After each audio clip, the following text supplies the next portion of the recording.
എന്റെ ഏട്ടനെ തായോളി മൈരേന്ന് വിളിക്കാണ്ട് നിങ്ങൾ എന്റെ വീട്ടുകാരനും പോയി വിളിക്കടാ തെണ്ടികളെ. എന്റെ കെട്ടിയവനിയാ. എന്റെ ഏട്ടനെ തായോളി മൈരേന്ന് വിളിക്കാണ്ട് നിങ്ങൾ എന്റെ വീട്ടുകാരനും പോയി വിളിക്കടാ തെണ്ടികളെ. എന്റെ കെട്ടിയവനിയാ. ആ ഒരു മുഖത്തിന്റെ ആ ഒരു ഗോഷ്ട് നിങ്ങൾ കണ്ടോ? ആരെയും കളിയാക്കാത്ത രേണുസുതി, കുടുംബത്തിന് വേണ്ടി കഷ്ടപ്പെടുത്തുന്ന, ആരെയും ദ്രോഹിക്കാത്ത, ആരെയും ഒന്നും പറയാത്ത പാവം വിധവ. ആ വിധവ ഇപ്പൊ കളിയാക്കിയിരിക്കുന്നത് ഒരു സാധാരണ ഒരു സ്ത്രീയെ, അതായത് തെരുവിൽ ജീവിക്കാൻ വേണ്ടി തെരുവിൽ ജീവിക്കുന്ന ഒരു സ്ത്രീയാണ് ഇവരിപ്പോ ഈ കളിയാക്കി വീഡിയോ ചെയ്തിട്ടുള്ളത്. അപ്പം അവരുടെ ആ ഒരു വീഡിയോയും കൂടെ നമുക്കൊന്ന് കാണാം. എന്റെ ഏട്ടനെ തായോളി മൈരേന്ന് വിളിക്കാണ്ട് നിങ്ങൾ എന്റെ വീട്ടുകാരനും പോയി വിളിക്കടാ തെണ്ടികളെ. എന്റെ കെട്ടിയവനിയാ. നിങ്ങൾ തായോളി മൈരേന്ന് വിളിക്കേ. ഇനി വിളിച്ച വിവരം അറിയും. ഞങ്ങളതിനെ കുറിച്ച് അറിയില്ല നിങ്ങൾക്ക്. ഹായ് ഫ്രണ്ട്സ്, എന്ത് മനുഷ്യന്മാരാണല്ലേ. ഞങ്ങൾ എത്രത്തോളം നല്ല വീഡിയോ ചെയ്താൽ അതിലും കുറ്റം, വീഡിയോ ചെയ്തില്ലെങ്കിലും കുറ്റം. ഇതെന്തത് വേറെ വല്ലത്. ഞങ്ങളെങ്ങനെ ജീവിച്ച് പൊക്കോട്ടെ എൻ്റെ പൊന്നു ചങ്ങാതിമാരെ, പ്ലീസ്. ഇതിലെവിടെയാണ് ആ സ്ത്രീ ഗോഷ്ടി കാണിച്ചിട്ടുള്ളത്? മുഖത്ത് വല്ല ആക്ടിങ് അവരുടെ മുഖത്തുണ്ടായിരുന്നോ? ഒരിക്കലും ഉണ്ടായിരുന്നില്ല. അവരവരുടെ ഫീലിങ്സോട് കൂടിയാണ് ആ ഒരു കാര്യം പറഞ്ഞത്. കാരണം കമൻ്റ് ആയിട്ട് ഒരുപാട് പേര് അവഹേളിച്ചപ്പോൾ, അവരുടെ ഭർത്താവിന് തെറി പറഞ്ഞപ്പോൾ അവരൊരു റിയാക്ഷൻ ഇട്ടതാണ് റീലായിട്ട്. അപ്പോൾ അതെടുത്തിട്ട് കളിയാക്കിയിരിക്കുകയാണ് രേണുസുതി. ഒരുപാട് പേര് പറയാറുണ്ട് ഇവരാരെയും കളിയാക്കത്തില്ല, ആരെയും ആക്ഷേപിക്കത്തില്ല, പാവമാണ്, അവരവരുടെ വഴിക്ക് ജീവിച്ചു പോകുന്നു. അപ്പോൾ ഈ കാണിച്ചത് എന്താണ്? അപ്പം ഇവര് തെരുവിലാണ് ജീവിക്കുന്നതെങ്കിലും ഇപ്പോൾ ഒരുപാട് പേര് ഇവരെ ചേർത്ത് നിർത്തുന്നുണ്ട്. ഇവരെ ഇപ്പോൾ ഒരു വാടക വീടൊക്കെ എടുത്തു അങ്ങോട്ടേക്ക് മാറിയിട്ടുണ്ട്. പക്ഷെ ഇവർ ഇപ്പോഴും ആക്രി പിറക്കി തന്നെയാണ് ജീവിക്കുന്നത്. നല്ല രീതിയിലാണ് അവർ കുടുംബം പോറ്റുന്നത്. உடம்பு இல்லை, கை இருக்கும், கால் இருக்கும், மூக்கு இருக்கும், மொழி இருக்கும், ஆனா உயிர் இருக்கடலே. എന്തുകൊണ്ടും മാന്യതയും അന്തസ്സും അഭിമാനവും കൈവിടാതെ നല്ല അന്തസ്സായിട്ട് ജോലിയെടുക്കുന്ന ഒരു കുട്ടിയാണ് അത്. ഒരുപാട് പേര് അവരെ വിമർശിക്കുന്നുണ്ട്. കാരണം അവർ നല്ലതായിട്ട് മെലിഞ്ഞിട്ടുള്ളൊരു സ്ത്രീയാണ്. അതുപോലെ തന്നെ അവർക്ക് അഭിനയമൊന്നും വശമില്ല. പക്ഷെ അവരുടെ ഇഷ്ടത്തിന് അവരുടെ ജോലിയൊക്കെ കഴിയുമ്പോൾ അവരുടെ സന്തോഷം അവർ റീലുകളായിട്ട് പങ്കുവെക്കുന്നുണ്ട്. ഞാൻ അവരുടെ റീൽസൊക്കെ കാണാറുണ്ട്. എനിക്ക് ഒരുപാട് ഇഷ്ടമാണ് കേട്ടോ. ഈ രണ്ടുപേരെയും ഒരുപാട് ഇഷ്ടമാണ്. കാരണം അവരാരെയും ദ്രോഹിക്കുന്നില്ല, ആരോടും മോശമായിട്ട് പെരുമാറുന്നില്ല, സമൂഹത്തിന് ദോഷമായിട്ട് വൃത്തികെട്ട രീതിയിൽ ഒരു റീലുകളും അവർ പങ്കുവെക്കുന്നില്ല. അവർ സബ്സ്ക്രിപ്ഷൻ എടുത്തിട്ട് ശരീരഭാഗം കാണിച്ചിട്ട് ജീവിക്കുന്നവരല്ല, മാന്യമായിട്ട് ജോലി ചെയ്ത് കുടുംബം പോറ്റുന്നതാണ് രണ്ടുപേരും. ഹായ് ഫ്രണ്ട്സ്, ഇപ്പം ഞാനൊരു വീഡിയോ ഇട്ടിട്ടുണ്ടായിരുന്നു. എൻ്റെ കുട്ടി ചിത്രം വരയ്ക്കുന്നത്. അത് കുറേ പേര് കളിയാക്കിയിട്ടുണ്ടായിരുന്നു, ചെറിയ കുട്ടികളെ പോലെ സംസാരിക്കുന്നത്.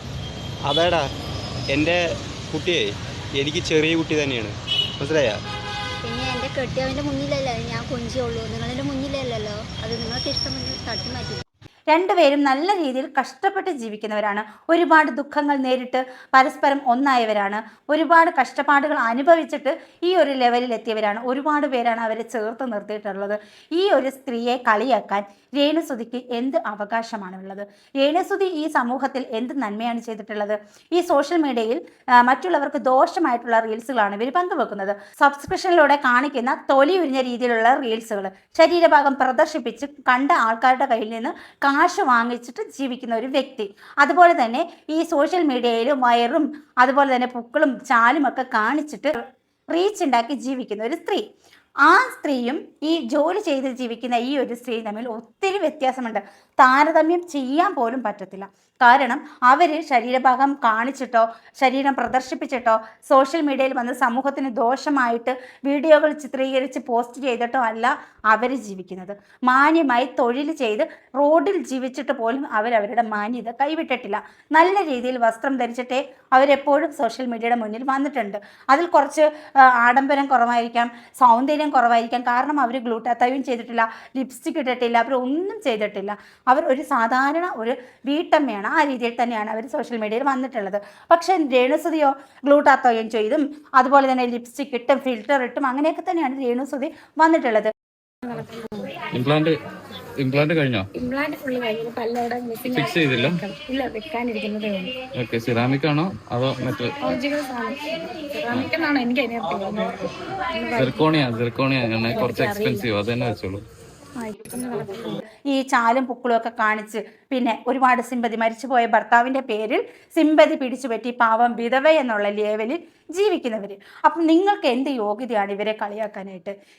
മാന്യമായിട്ട് അറിയില്ല നിങ്ങൾക്ക് ചെയ്യാമായിരുന്നല്ലോ. എന്തിനാണ് നിങ്ങൾ മുഖം ഇത്രയധികം ഗോഷ്ടി കാണിച്ച് അവരെ നിങ്ങൾ അവഹേളിച്ചത്? നിങ്ങൾക്ക് മര്യാദയ്ക്ക് നിങ്ങൾക്ക് റീലിട്ട് നിങ്ങൾക്ക് ജീവിച്ചുകൂടായിരുന്നോ? അപ്പം നിങ്ങളെ ആരെങ്കിലും എന്തെങ്കിലും പറഞ്ഞാൽ അത് കുറ്റമാണ്. പക്ഷെ നിങ്ങൾക്ക് ആരെയും പറയാം. ഇവളെ സപ്പോർട്ട് ചെയ്യുന്നവർ ഇതൊന്ന് കണ്ടു നോക്കണം കേട്ടോ. കാരണം ഒരുപാട് പേരാണ് അവർ ജീവിച്ചോട്ടെ എന്ന് പറയുന്നത്. അവർ ജീവിച്ചോട്ടെ, ആർക്കും കുഴപ്പമില്ല. മാന്യമായിട്ടുള്ള രീതിയിൽ അവർ ജീവിക്കണം. അവരെങ്ങനെ വേണമെങ്കിലും സബ്സ്ക്രിപ്ഷനിൽ പോയി എന്ത് വേണമെങ്കിലും കാണിച്ചോ, ഇവിടെ ഒരു പ്രശ്നമില്ല. സോഷ്യൽ മീഡിയയിൽ കാണിക്കുന്നതിനെ നമ്മൾ പറഞ്ഞിട്ടുള്ളൂ. അല്ലെ, നമുക്ക് ഇവരോട് വ്യക്തിവൈരാഗ്യമോ അല്ലെങ്കിൽ ഇവരെ ജീവിപ്പിക്കരുതെന്നോ ഒന്നുമില്ല. പക്ഷെ ഇവർ ഈ കൊച്ചിനെ കളിയാക്കാനും മാത്രം എന്ത് യോഗ്യതയാണ് ഇവർക്കുള്ളത്? അപ്പം ഈ കൊച്ചിൻ്റെ ജീവിത രീതി നിങ്ങൾ കണ്ടിട്ടുണ്ടോ? ഓരോരുത്തരുടെ മുന്നിലും കൈ നീട്ടിയിട്ടല്ല അവർ ജീവിക്കുന്നത്. കൊണ്ട് നല്ല മനസ്സിൻ്റെ ഉടമകൾ ഒരുപാട് പേരുള്ളത് കൊണ്ട് അവർക്ക് ഒരുപാട് പ്രൊമോഷൻസ് കിട്ടുന്നുണ്ട്. ഇപ്പോൾ ഒരുപാട് പേര് അവരെ ചേർത്ത് നിർത്തുന്നുണ്ട്. ഈ അവരെ കുറ്റപ്പെടുത്തുന്ന കമൻ്റ് ഇടുന്നവരോടാണ് പറഞ്ഞത്, അവർ എങ്ങനെയെങ്കിലും ജീവിച്ചോട്ടെ. അവരെ പോലുള്ളവരാണ് ഈ നാടിന് ആവശ്യം. അവരെ പോലുള്ളവരാണ് ജീവിക്കാൻ അർഹതയുള്ളവർ. കാരണം ഈ ഒരു ദാരിദ്ര്യത്തിൽ നിന്നിട്ടും ഈ ഒരു സ്റ്റേജിൽ നിന്നിട്ടും ഒരിക്കലും മോശപ്പെട്ട രീതിയിൽ മീഡിയയ്ക്ക് മുന്നിൽ വന്ന് അവർ കാശുണ്ടാക്കി ജീവിക്കാൻ ശ്രമിച്ചിട്ടില്ല. ഒരുപാട് പേരാണ് ആ രീതിയിൽ കാശുണ്ടാക്കി ജീവിക്കുന്നത്. തുമ്പിയെ പോലുള്ളവർ, അതുപോലെ തന്നെ കാമവാഹിനിയെ പോലെയുള്ളവർ, നിമിഷ വിജയെ പോലെയുള്ളവർ, ജിപ്സ ബീഗത്തെ പോലെയുള്ളവർ, അങ്ങനെ ഒത്തിരി പേരാണ്. ഇനി അവർക്കൊക്കെ അവരുടെ ലൈഫിൽ അവർക്ക് പറയാൻ ഒരുപാട് സ്റ്റോറികളുണ്ടാവും. അവർക്ക് ഒരുപാട് ദുരിതങ്ങളുണ്ട്. അതിൽ നിന്നൊക്കെ അവർക്ക് പണമില്ലാതെ ജീവിക്കാൻ പറ്റത്തില്ല. അങ്ങനെയൊക്കെ ഒരുപാട് ഇവർക്ക് പറയാനായിട്ട് ഒത്തിരി സ്റ്റോറികളുണ്ടാവും. സത്യം പറഞ്ഞാൽ ഈ സ്ത്രീയുടെ ഉദ്ദേശം എന്താണെന്ന് അറിയാമോ? ഇപ്പം റീച്ച് കുറഞ്ഞിരിക്കുകയാണ്, അവസരവും കുറഞ്ഞിരിക്കുകയാണ്. വീണ്ടും റിയാക്ഷൻ വീഡിയോ ചെയ്തവർ ഇവരെ ചെയ്തുകൊണ്ടിരിക്കണം. ഇതുകൊണ്ടായിരിക്കും ഇവർ വീണ്ടും ഇതുപോലെയുള്ള കൊനസ്റ്റ് ഐഡിയകളുമായിട്ട് മുന്നോട്ട് വരുന്നത്. കുരുട്ട് ബുദ്ധിക്ക് ഒട്ടും കുറവില്ലല്ലോ. അപ്പോൾ എന്തായാലും ഈ സപ്പോർട്ട് ചെയ്യുന്നവർ ഇവരുടെ തനിക്കൊണം ഒന്ന് മനസ്സിലാക്കിയിരിക്കാൻ വേണ്ടിയിട്ടാണ് ഈ ഒരു വീഡിയോ ചെയ്തിട്ടുള്ളത്. നിങ്ങളുടെ അഭിപ്രായം നിങ്ങൾ കമൻറ്റ് ചെയ്യുക. അതുപോലെ തന്നെ ലൈക്ക് ചെയ്യാനും ഷെയർ ചെയ്യാനും മറക്കരുത്. ഹൈപ്പ് ചെയ്യാനും കൂടി മറക്കരുത്. മറ്റൊരു വീഡിയോ ആയിട്ട് വീണ്ടും കാണാം. ടാറ്റാ.